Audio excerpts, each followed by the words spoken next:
when you get to 4,000, 5,000 RPM, it just feels like it's going forever.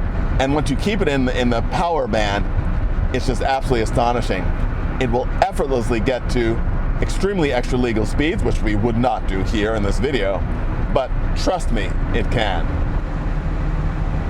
If you love classic cars, then Donald loves you. There's nothing quite so wonderful and so frustrating as what might have been. The Wankel engine, the dream power plant of the future in the 1950s and 60s, was all but gone by the 1980s, except for the one true believer, Mazda. And I'm so glad they never gave up. I'm driving a 1993 Mazda RX7 twin turbo. This is a remarkable car from a remarkable company that not only survived against the odds, but also has prospered, being true to itself and what it stood for. Felix Wankel's novel approach to the design of the rotary engine, which has one reciprocating part versus the hundreds in a traditional auto four-cycle engine, seemed to be an absolute world beater and a natural. After all, who doesn't want fewer moving parts to do the better job?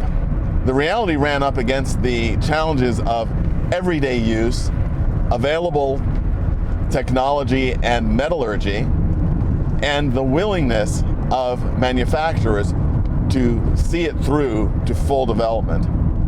NSU in Germany really pioneered the use of the Wankel engine in their passenger cars and offered a number of the cars in their lines by the 1960s. It's also, frankly, the thing that probably drove NSU into bankruptcy and into the arms of Audi.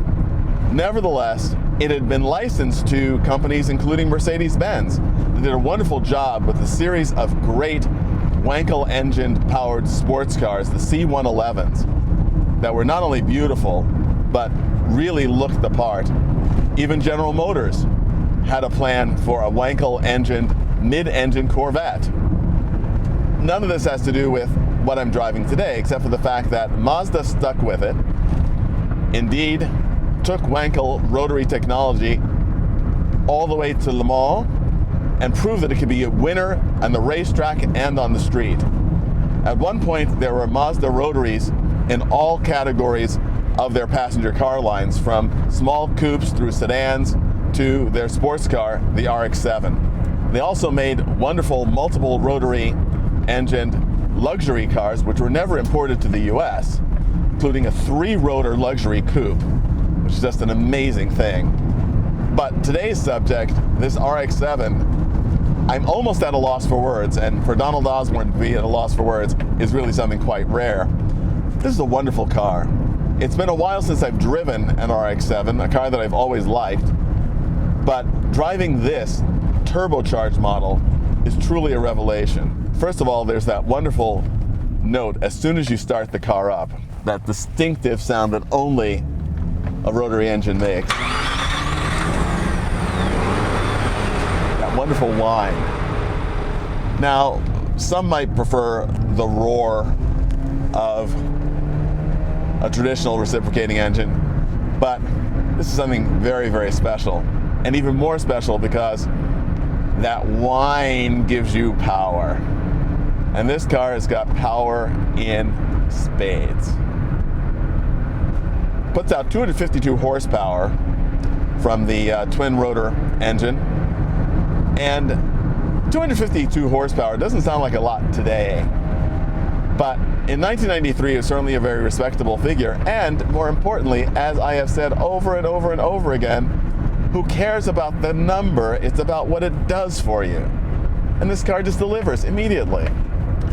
1,000 horsepower Bugatti is really nice, but when you put your foot down, this responds just as quickly. It's not going to get you 380 kilometers an hour, but who cares?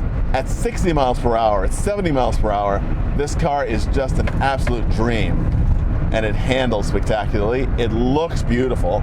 This generation of the RX-7, I think, is one of the most attractive, certainly attractive Japanese sports cars, and one of the most attractive sports cars, period. It's a really wonderfully organic shape, and I love the view through the windshield, seeing the wonderful arch of the fenders above the wheels. That always gives you a sense of power in a car, and it's very true here too. The cabin also feels nice and cozy, but not claustrophobic at all. It's a black interior, but I feel lots of light coming through, and the shade of red is just perfect. Red works on some cars, not on others. It works beautifully on this shape. As soon as I finish this video, I think I'm going to start to look through the classified ads and see if I can find one of these cars for myself. It probably won't be one exactly like this car, because this car's got 13,500 miles from new and is just an absolute dream. The idea of having a low mileage but driven, well-maintained car is to me key. Undriven cars have no appeal, and the whole 0 kilometer thing I don't really get. Because what are you saving it for? The joy of this car is behind the wheel on the road. Like its competition in this period, the Toyota Supra and the Nissan Skyline, the RX-7 found its fame in every online video game, plus the Fast and Furious movies as well. And this is a car untuned, just as it came from the factory and in the minds of the factory engineers, is a car with brilliant performance.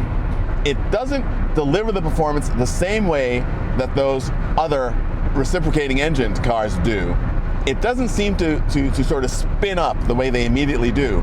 But when you get to 4,000, 5,000 RPM, it just feels like it's going forever. It's very, very, very much sort of turbine-like in its delivery. And once you keep it in the power band, it's just absolutely astonishing. It will effortlessly get to extremely extra legal speeds, which we would not do here in this video, but trust me, it can. And it does it all in a way that just makes you know that this car is so incredibly powerful and capable. It's an amazing car. It's really a car that does what it does like no other. The interior environment is a really terrific place to be as well. Again, very simple and accommodating, as you'd expect in a GT sports car of this class. And the real difference is the fact that we've come so far in the improvement of interior materials, especially for Mazdas. But it still is very, very well built, very well designed, well laid out. It doesn't pretend to be anything more than what it is. It is a very well built, high-speed GT cruiser sports car. Mazda did a great job with this car, and it's a shame that more people didn't stick with this great power plant so we could see a dozen rotary engine sports cars. Imagine what a second generation C111 Mercedes would have been like. But I don't have to dream. I can drive this Mazda today. This is not a dream lost, it's a dream fulfilled.